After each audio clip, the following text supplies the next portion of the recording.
Hello, everyone. We should be live now. You should be hearing me coming through. I just have a problem. Vincentas, you're just disconnected there for a second.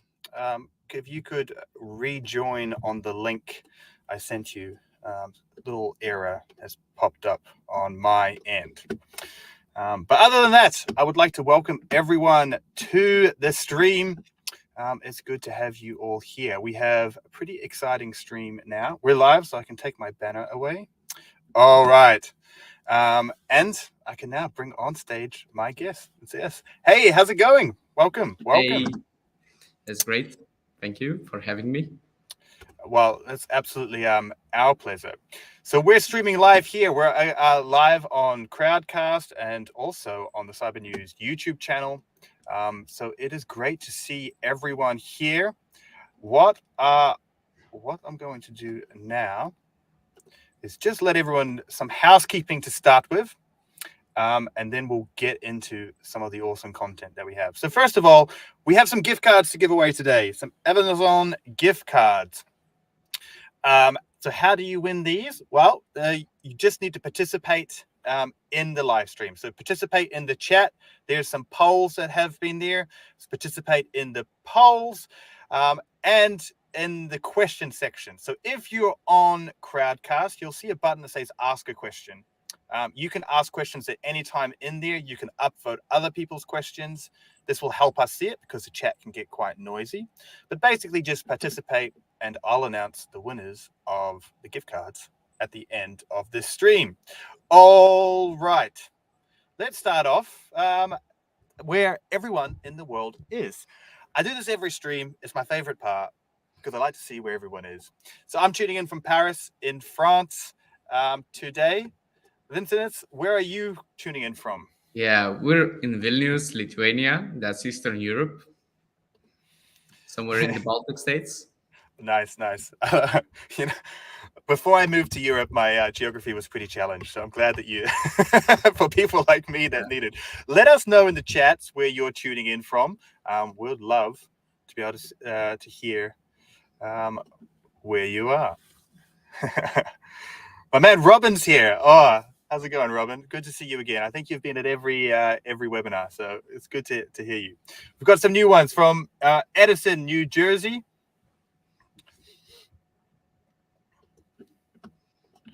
Coming through. The Hague, Netherlands. I do love The Hague. Great place. From Chile, North Carolina, France, Portugal, Naples, Italy, Nigeria, Rome, Poland. It's so cool to see where everyone's coming in from. I love to see it. We also have a lot on this from Bulgaria on the Cybernews channel. Oh, this is awesome! A global event through the power of the internet. So anyway, thanks for that, guys. It's awesome just to see the reach that we can get with these things, and lots of different places. And it's cool to connect with the security and developer world everywhere.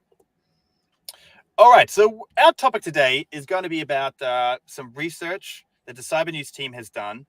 It's awesome, and we're going to get a pretty cool breakdown of that. But I'm going to start off with a little bit about what secrets are and what we're going to be talking about. So the research, the core topic is going to be secrets leaked inside Android applications. So applications downloaded from the Android store. But a question that some people might have if they're new here is, what are secrets? So basically digital authentication credentials, anything that grants access to data, to systems. So typically these are going to be like your API keys. They could be credential pairs. They could be security certificates, anything along those lines. So these are highly sensitive and we don't want to have them exposed. Why do they exist? Well, we have changed how we build applications. So this is a very oversimplified example, but if we have our application, are you going to build credit card processing or will you use Stripe? Are you going to build out your own authentication or will you use Okta? Are you going to manage your own database or will you get Mongo to have a managed database? And we can extrapolate this to hundreds of different services. Then once that application is running, we need infrastructure. So cloud infrastructure on AWS, we need to have automated integrations. We need to have automated testing. All of these things need secrets to be able to access and authenticate ourselves with. Then once the application is run, the marketing team will want tools to be able to monitor everything, Salesforce, Slack, Zendesk, and then we'll probably build our own services as well. So you can see that we end up with lots of these secrets that we need to manage, and they're easily kind of found in lots of different places. So how many places are these secrets found? How big of a problem is this? Well, I'm going to start with some research that GitGuardian did very quickly to preempt what Cybernews is going to show today. So you probably know this website, GitHub, the largest code sharing platform in the world. 90 million developers use this. You may have found out about GitGuardian because you may have accidentally leaked a secret on it, and we sent you a message. But GitGuardian monitors GitHub for all throughout the year. Every single contribution that's made to GitHub, we scan for secrets.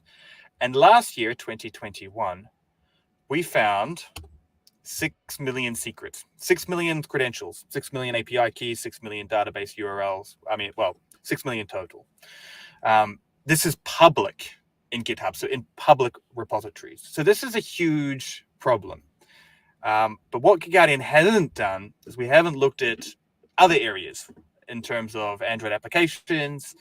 Specifically, we've looked at Docker, but we haven't looked at other package managers. And today we're going to get an insight into that, which is really, really cool. Some of the secrets that we typically find in GitHub, things like data storage, so access to databases, your cloud provider keys. This is a massive one. Over 1 million cloud provider keys that were valid were leaked last year on GitHub. So that's a lot of access into someone else's infrastructure, and a lot of nefarious things you can do, and lots of different other ones. Private keys, developer tools, messaging systems, access to version control platforms. So secrets can span across multiple different categories here. So I have a poll first up that I want to ask everyone here. So if you're in Crowdcast, you'll see a poll button on the side. There is a poll that is active now. And if you're not on Crowdcast, if you're tuning in from YouTube or somewhere else, you can let us know in the chat what you think. So what percentage of Android applications, so this is on the Play Store, do you think will contain a secret? Less than 5%? 15%, 25%, or do you think it's a widespread problem and there's going to be like more than 50% of applications contain secrets? Let me know what you think in it, and I'll show you the results. So I'll give it a few more seconds to coming through. This is actually quite surprising. This is not the results that I was expecting. All right, so I've just made the poll results visible here. So 60% of people think that more than 50% of the applications contain secrets. 25% thinks 25% of the applications secrets. No one thinks less than 5% contain secrets, which is interesting. I think that's probably a safe bet. So the two main ones, 25% and 50%. Actually, a lot more for 50% now too. Okay, well, we're going to find out. Very quickly, we're going to find out what the correct answer is. All right, so the housekeeping is done. The boring parts are over. We can turn over to our main event. So I'm thrilled to be able to invite Vincentas to come on. I apologize if I'm getting your name. If you get your name wrong. It's all right. Vincentas. Usually Vincentas in Lithuania. I was gonna go, so I was like, should I go with the Vincent, like the easy English cop out, or should I try? I tried, but this is great. So I'll get you to maybe introduce a little bit about yourself. There's a great story in the description about how Vincentas got into security, but I'll let you maybe introduce a little bit about yourself before we get started, and then I'll invite you to share your slides with everyone. Of course. Of course. So basically, I'm an information security researcher working at cybernews.com. I do a lot of development and development operation jobs. And basically, we do a lot of cybersecurity research, especially in the application and data management fields. We are constantly looking for leaks. We are constantly developing new tools that help us do it. And we present the broad public with findings that we successfully find in most of our researches. I can't say that every research goes the way we plan, but talking about Android applications and their secrets, it went better than we expected. And so here we are to share our findings with you guys. Fantastic. Well, thank you so much for being here. It's really great research, and there's actually a lot of research that Cybernews does that I talk about. If you're on the GitGuardian channel, you'll notice that Cybernews is brought up a few times. I've also mentioned research that I did in .git directories that are exposed publicly. I made a video about that. That's also great. So make sure you head over to Cybernews. But if you could share your slides, I see they just disappeared down the bottom. But if you could just upload those again, just quickly. Yep. There we are. It should be going right now. Right now, we're good. We're good. And I'm going to mute myself and leave it over to you. All right. So I'm representing Cybernews. And Cybernews, as we've mentioned, is a research-based online publication that helps people navigate a safe path through their increasingly complex digital lives. Because, technology advances every day, and we are here to support you guys to have a safe path through that. So Cybernews investigation team, which I represent, uses white hat hacking techniques to find and safely disclose cybersecurity threats, vulnerabilities, and other situations that happen across the online world. So, also in company, we have Cybernews editorial team that provides us with a way to make it sure that the broad public understands what we're saying. Because the hackers inside the investigation team and the developers have their own speech, and it has to be translated for the broad public to understand it thoroughly. So that's where Cybernews editorial team comes in, and it provides cybersecurity related news, analysis, and opinions about industry insiders and the things that are going on right now.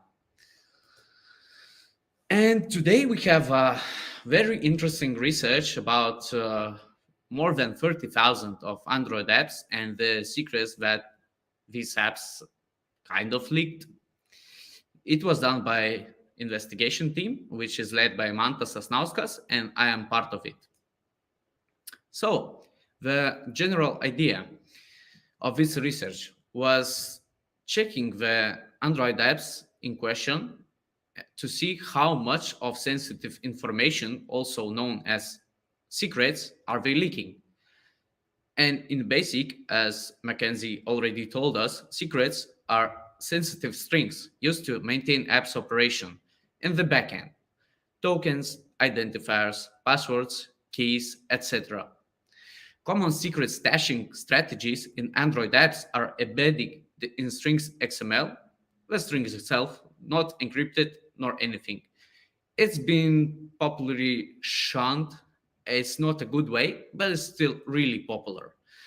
Another way is just hard coding the secrets straight into the source of the application, straight into the source code. Also, another way is hiding them in the build configs, which are analyzed in runtime and added into the runtime executables.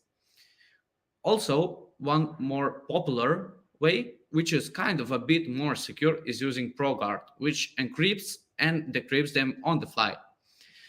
But since we wanted to check how much secrets can we get in a short time period with a mediocre infrastructure, we opted into analyzing strings XML file, which is the easiest way a hacker can extract those secrets. So that's what we did. and thousands, tens of thousands of apps in just 2 weeks. Because our goal was getting as much as possible in a short time frame with mediocre infrastructure so that any basement hacker could do it.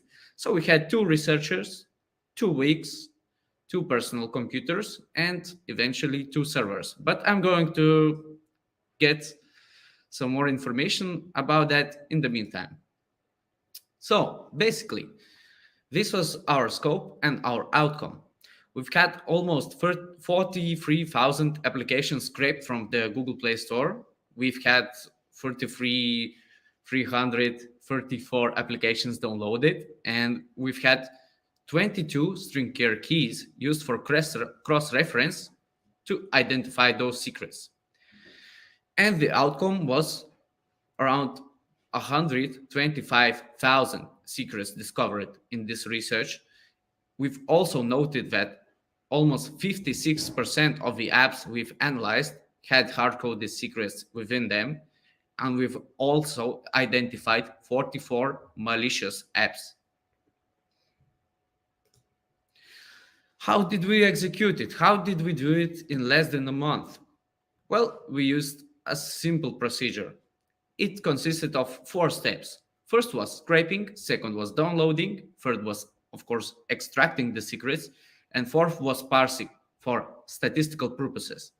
So the tools and techniques and frameworks we used were node-based Google Play scraper to set the attack surface to identify the apps that we're going to download. Then we've used a 2043 word list to scrape the actual apps information. Then we used Google Play downloaders that were based on Golang and Python to actually download the apps that we were going to extract the secrets from. Then we took a Python package called destringcare. We heavily modified it to make it faster, to include more secrets than they were provided the default. And of course, we had to understand and see the right approach to handle this big data. So eventually we opted in to use Google Drive and the G Drive CLI for this operation. And of course, for the parsing, for the statistical things, we could have used Python, but we built our own Laravel-based app, a PHP-based app to sort, to parse, and to do the statistical stuff. Of course, as always, you encounter some problems and you have to solve them. So we've had some problems, I'm gonna admit that. And the problems were that initial scraping approach was a bit too slow and inefficient. At first, when we started the research, one app took around 10 seconds to scrape. That's a lot when you want to analyze a bunch of apps, thousands of apps. So we had to rework our approach, and we choose another one. We used a combination of search and VTOPs because we couldn't handle the pagination. Because Google Play is constantly changing the interface, and it makes it harder for the hackers and researchers to constantly scrape the Google Play market. Of course, another issue we had was that downloading from Google Play and the transfers between the servers that we worked on and the computers themselves were too slow. So we opted in to use Google Drive instead of FTP protocol, which was really, really slow. And we found out of a G Drive CLI applet. And the funny thing is that unintentionally, we found out that there's a logic flaw in Google services. You can't download anything from Google Play Market onto your mobile Android phone, and you can run those apps. But when you download them into your computer with those bots that we've made, and you upload them into Google Drive, that's where things get interesting. You can't download the malicious apps back from Google Drive into your computer. Only Google Drive identifies the Android applications as malicious, not the Google Play itself. So this is the logic flaw. You can download and run any malicious app on your Android phone, but you can't download it into your computer, then upload it to Google Drive, and then download it back. Where most probable is that you can't run it on your computer. You could run it on your phone, on virtual machine, or anything like that. So that was one of the biggest findings. Another thing was that the string care initially checked less than we wanted and was not resistant to typos. So we heavily modified the package. We added way more keys. We made it typo resistant, and we included more than 17 keys, or more than 20 actually. In the end, we found at least one in 22 categories. Another problem we've run into was storage of downloaded apps, because at the first we wanted just 2 researchers, 2 weeks, 2 personal computers. When we encountered this problem, we also added 2 more remote servers that we used for this, just for basically storage and parsing, or actual extracting, not parsing. So we've had some unsolved things too. We had some drawbacks.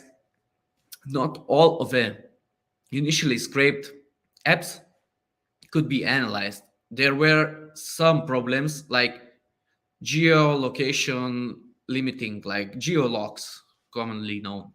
So basically, out of all of those apps, we did not manage to download 9,421 apps. So that's basically 22% of the initial target surface. Also, since 44 apps were deemed malicious, we could not have downloaded them from the Google Drive. But apart from that, practically 78% of our initial target surface was downloaded, analyzed, and parsed. That's the breakdown of our results. We found a lot of Google Storage Bucket URLs, technically 17,557. Then we found a lot of Firebase URLs, which are also really sensitive, especially if they're unprotected. And we found 13,957 hard-coded Firebase URLs into strings XML files. And we took the liberty of investigating it further. And out of those almost 14,000 URLs, we found 606 unprotected instances that could be accessed by anyone, anywhere in the world. Also, we found a plethora of Google API keys. It's almost 36,000 of hard-coded various Google Services API keys, be it crash reporting, Google Cloud, Google Maps, or others. So, this is our outcome of the research. We have identified almost 56% of the apps as having hard-coded secrets. So who voted that is more than 50? Guys, you were right. And it's actually astonishing, and it's actually pretty dangerous, because we only checked strings XML. Who knows how many more hard-coded secrets were embedded into the source itself, or used other ways that could be accessible to hackers if they tried more than we did. Our approach was being as fast as possible with this one. Also, you can see some main statistics here that I've broken down a bit in the previous slide. We can see the Google Storage Bucket URLs, the Firebase URLs, and some more information. Another interesting thing is that our secrets labeled as 90,370 secrets in total were consisting of around 19 or 18 secret keys. So that's actually divided into a lot. But we've checked for a lot of keys as well. So we've had Amazon, AWS identifiers, and even internal tokens if some developers labeled their APIs as internal and they left internal API keys, IDs, tokens, everything like that. We had it as well. Also, since we've done a bit of statistical research in the final part with parsing, we've tried to see how much and which one of the categories in Android Google Play market which was the most vulnerable. So basically, by found secrets, we can see that health and fitness was the most vulnerable category because we found almost 8,700 secrets laying in the apps that were assigned to health and fitness category. Following that, it was education with 8,000 and a bit more secrets. Third was the tools with almost 8,000. Fourth was the lifestyle category with 5,700. And fifth was the business with 5,000. And to my personal opinion, the business, along with health and fitness, were the most sensitive data carrying things. You wouldn't want to sign up your business into an app that leaks sensitive information because your whole enterprise could be in danger then, as well as you wouldn't want that in a personal sense in health and fitness, because in health and fitness you provide a lot of personal identifiable information, and not even that, but some very specific information about yourself. I'm not going to elaborate on that, but I think everybody understands it. 6, 7, 8, 9, and 10 is about smaller. It all rests at less than 5,000 secrets, where it was productivity, shopping, game casual, entertainment, and game puzzle categories. From these last five categories, we see shopping as the most sensitive one because you commonly provide credit card numbers, stuff like that. So please be aware of what you post online, because when you think you do it securely, you're not sure that all of the vendors that you provide the information to are doing it securely as well. Also, we've took the liberty to divide by categories the open firebases that we found. As I've mentioned before, in total there were 606 open firebases from 33,000 apps.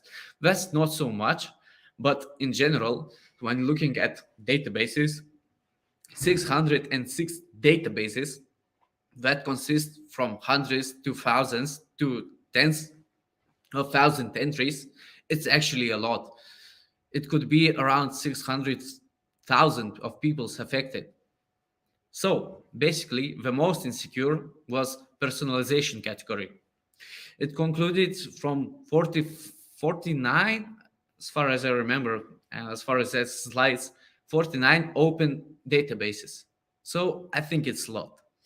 The second one was education, which is actually very sensitive area.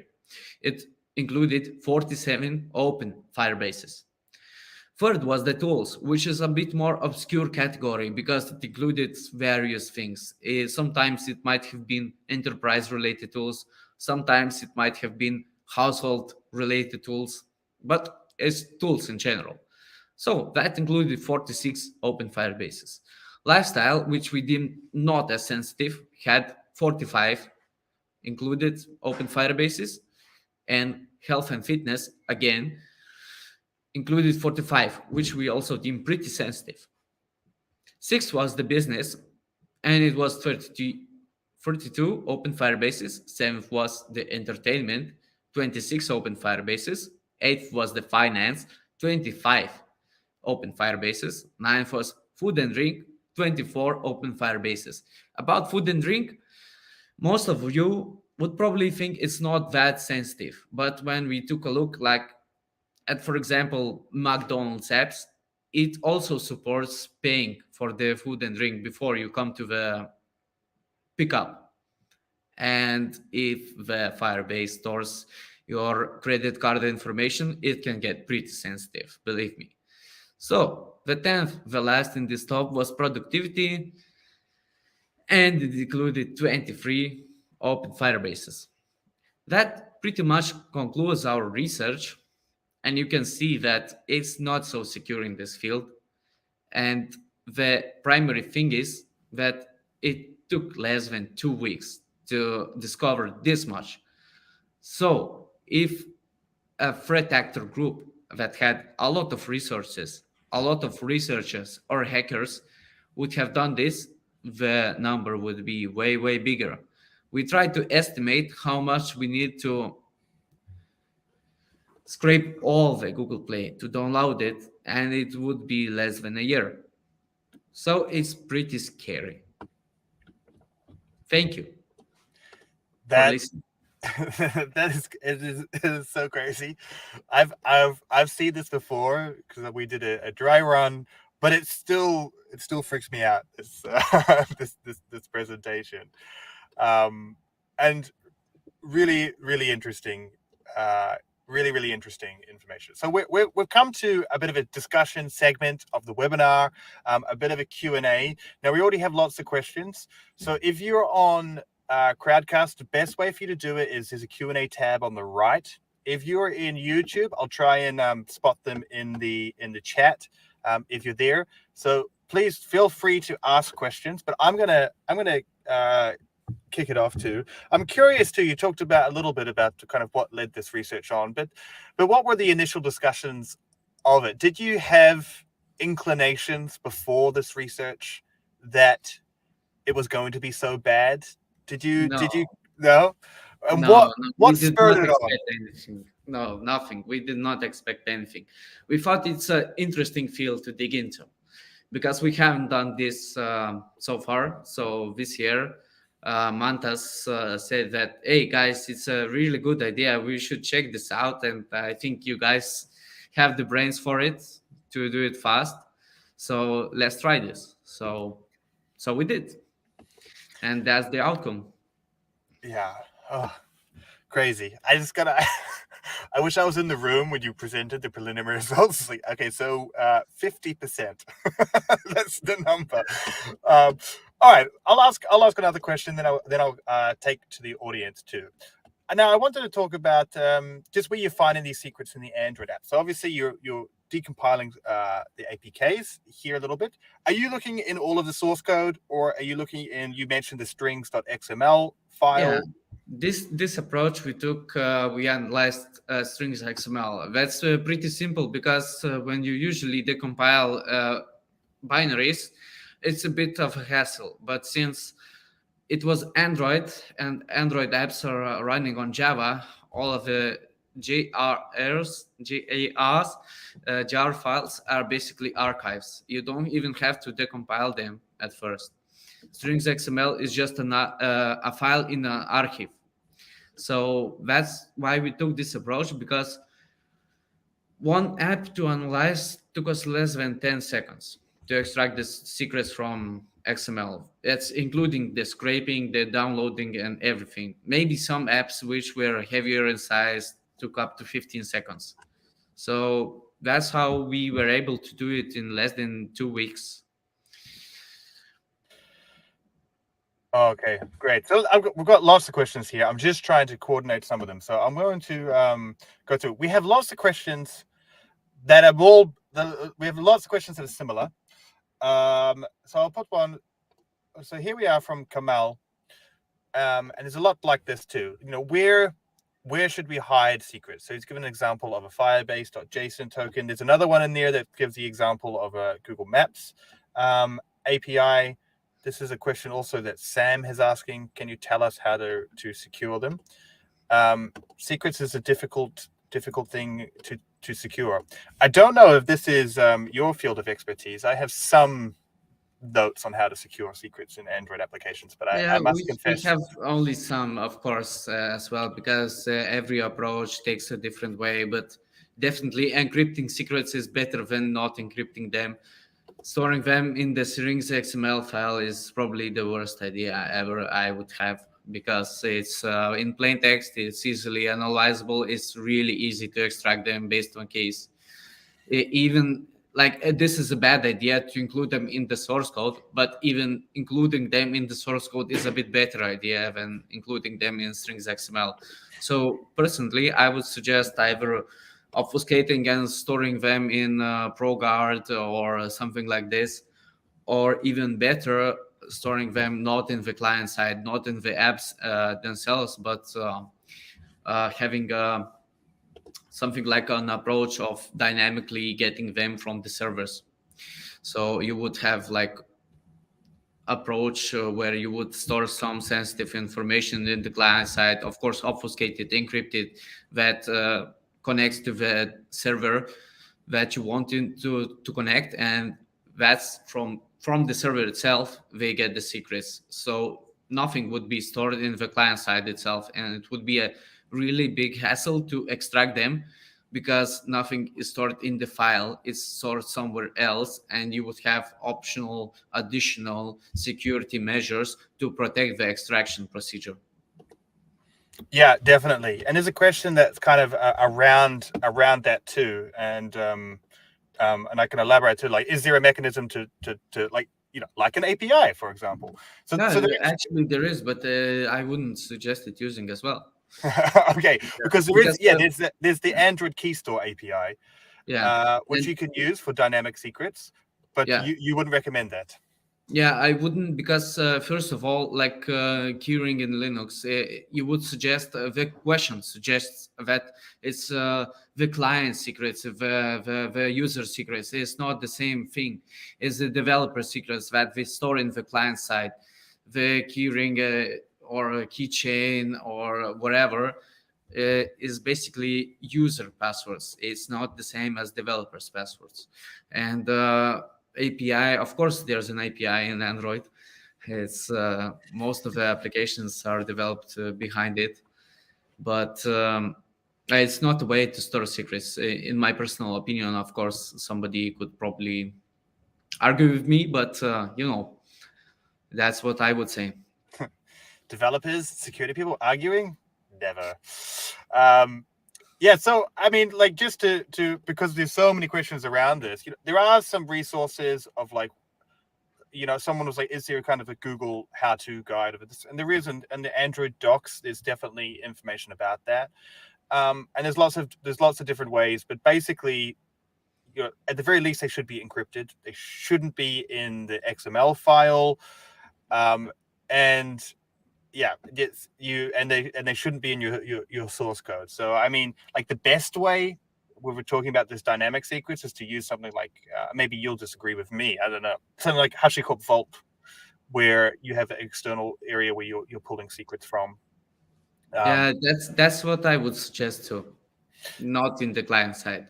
Yeah, and if you're storing fixed secrets, I mean, if you're storing fixed secrets, then you're already less secure. So this isn't, you should do this. But of course, not everyone has a vault set up. It's difficult if you're trying to get something done. But the simplest approach is to keep them, I guess, as resources that are not checked into source control. And there's resources about how to encrypt them, and how to disguise them, so they're not exposed. But we have some different questions now. We're going around. Let me have a look. Here we have one from YouTube. What type of data did you manage to obtain following the test? How vulnerable are we? So I guess this question, and there's another one similar to it, is basically the types of secrets that you found. Is it for a Google Maps key where you can just run up a little bit of a bill, or are we actually screwed with how sensitive we are? Unfortunately, I can't answer this to the extent that you guys want me to answer this, because a lot of things I could have obtained, I could not have used them in the legal way, because it would require me to break the law, and I did not that. So in general user sense, how vulnerable are you? Well, you're as vulnerable as much as you provide the information for the developers too.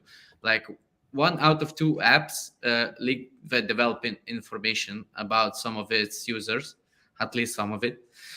So it's a pretty vulnerable case, but it all boils down to personal cyber hygiene. If you don't upload too much information about yourself into those apps, they can't leak it about you guys.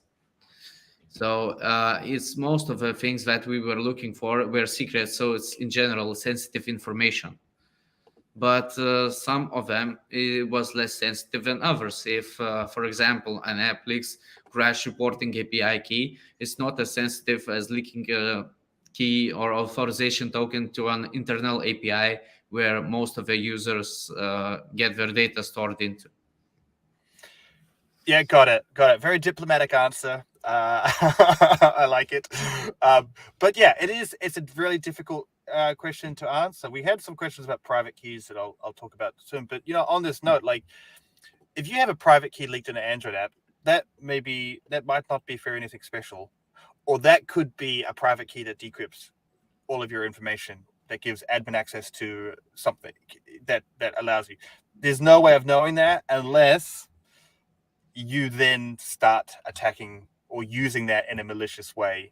Even if your intent isn't good, if you're breaking into a house with good intention, you're still breaking into a house, unfortunately. Yeah. So that's kind of where that is. So it's impossible to know, but basically, a key to the main door, a key to the back door. It's you're still getting an area in, and one thing that I like to talk about is lateral movement. And even keys that maybe aren't seem so sensitive that can provide it. If you leak a Slackbot token that allows you to post into a forum, post you into a channel, okay, that's not as bad as leaking your database credentials. But what if an attacker then launches an internal phishing campaign and and can build on trust? Then we can move into different systems, and we see this all the time. So like how sensitive is it? Even a very unsensitive key could be used effectively by a malicious party. Here's another question that I don't think you'll be able to answer, but I'll see how you diplomatically get around this one. What is the most notable apps that leak secrets? Like, you probably can't say, but without saying the names of the apps or anything, there's so much applications on the Play Store. You talked about what it would take. Unfortunately, I can't say the names. No. But we can see categories. So there were some communication and entertainment names that were widely known that have big city names within them. And I'm gonna get you into trouble. If I could, I would tell you guys, but I can't. No, definitely, definitely not. And I don't want to get you into trouble too. But yeah, you're handling them very well. Hey, I have one very important thing for you guys to say. Please come visit cybernews.com and you will definitely see some notable applications that have been exposed in this research. We already had like at least 3 of them, and there's plenty of more coming. Yeah, that's great. So if you're not already, cybernews.com, there's a newsletter that you can subscribe to. There's awesome articles in there. A lot of Cybernews media outlets that we also won't name. Other ones, don't do a lot of research themselves, publish other findings. But on Cybernews, you'll be the first to know on a lot of really cool research we've done. One of my favorites is the research you guys did on exposed.git directories. I use that in my presentations to talk about it. And that takes a lot of resources to effectively be able to do that. So thank you for doing that. And everyone, make sure you head over to Cybernews. It's cybernews.com. I don't need to put it up to too much, but I'll put it down there anyway, just in case you don't know how to spell it. Make sure you do hit that. All right. Before we get down to the end, I'll just double check and see if we have any more kind of notable questions here at the moment. And see if there's any that we've missed. We have a lot of questions, but it's hard to whoa. Okay, we have huge amounts of questions. I don't think we're going to be able to get through all of them, and it's hard. A lot of them are similar. Okay, here's a question about the research that you did, and the method that you took. I'll just bring it up on the screen if I can find that again. Here we are. Okay, so why are there so many different technologies used? Now, this question was asked at the point where you explained how you were scraping and downloading and all the different tools that you were using to deduct it. why was so many different things needed in this Oh case? yeah, of What's course I can answer this one. It's pretty easy because when you have a very short time frame, you have to use as much open source possibilities as possible. Possibilities possible, but yeah, in general, you have to use the tools that are already available, and you either tinker with them or use them as is. So that's basically why we used packages, and a lot of packages come in different languages. So first we found a Python downloader that didn't work for us. Then we tried the Golang one. Then we opted into using the first Python downloader, but we edited it.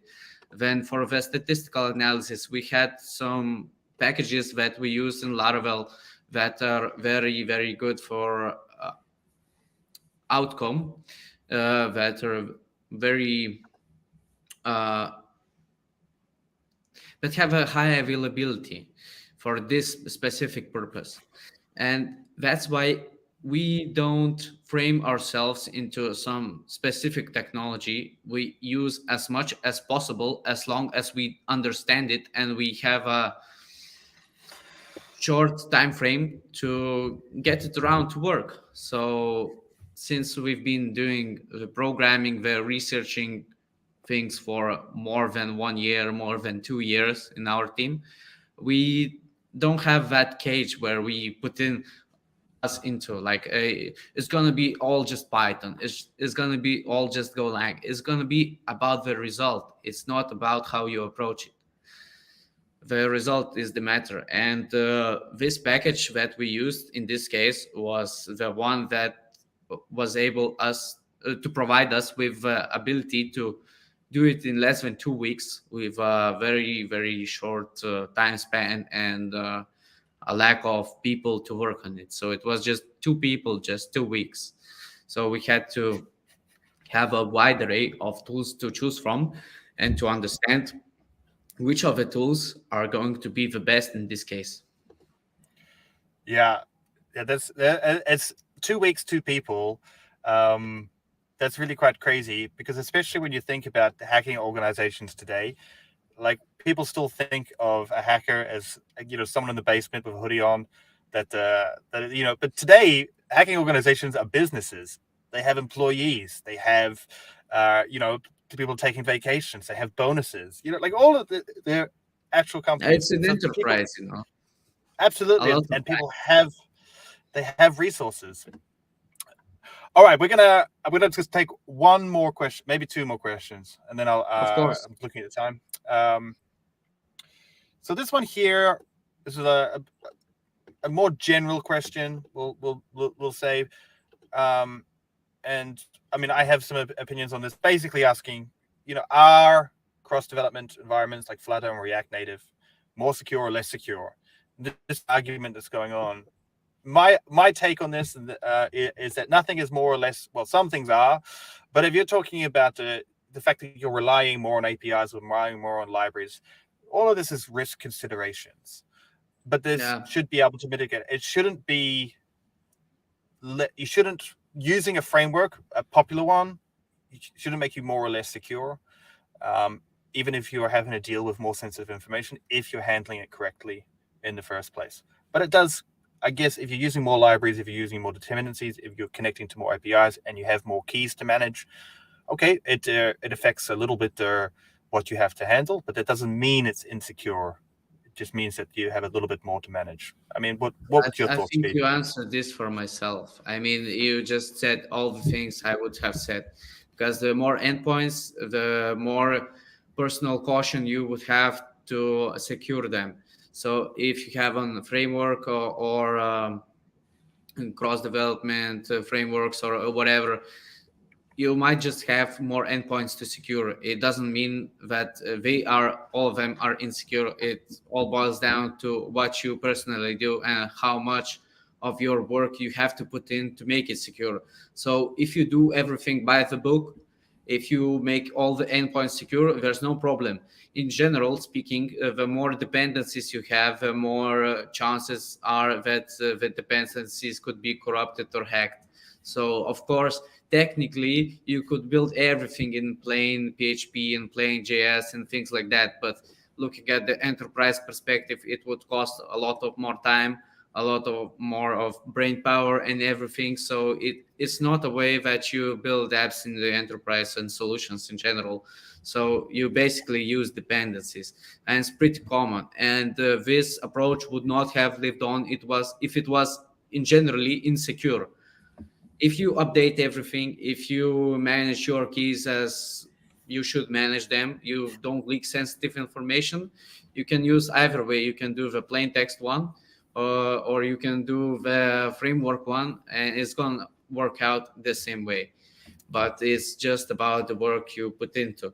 If you're not going to rely on dependencies, then you're going to put in more work doing it all by yourself. If you're going to rely on dependencies, then you have to make sure that all the dependencies you use are secure.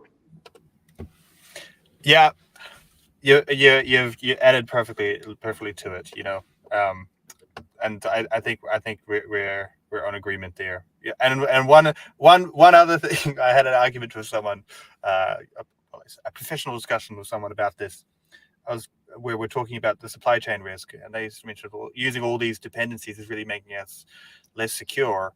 And I was like, well, I'm not sure, because if I build, if I'm using a dependency to pass information from one area to another, then that dependency has been looked over by lots of people. Maybe there's a vulnerability in there. Nothing's perfectly secure, but I can guarantee that if I built that myself, there would be vulnerabilities, because it's not my sole focus. So it's an interesting question. All right. Well, I think we're running out of time now. So thank you everyone for the questions. I'm sure I've personally found it really, really interesting. But we do have one more section on this. Past our QA. I don't have a prize announcement slide. We'll leave it here for prize announcements. Okay, so we have some prizes that we can give away. We have some Amazon gift cards here. Everyone's most exciting part. So the winners of the gift cards for today are... I'm just building suspense while I'm trying to find the people. Okay, Kamal, congratulations. You have won an Amazon gift card. Thank you very much for participating so much. And we have another one here that I'm just finding. Oh, we have lots of tied people. So, and Medhan, you have also won an Amazon gift card as well. So congratulations. I will reach out to you guys all after the webinar. Congratulations. Thank you for participating. It was really good. I'll reach out to you after the webinar, and I'll let you know how to claim. Well, I should send them to you. All right. That brings to the end of it. My final slide, my one plug for GitGuardian. I always need to do at least one. If you don't want secrets in your source code, then make sure you check out GitGuardian. We can help detect where you do have secrets so that they don't end up inside Android applications. But with that all out the way, I encourage everyone to please head to Cybernews if you haven't already. Make sure you subscribe. They do great research here. In the chat, you will see a link to Cybernews' article that this is all referencing from.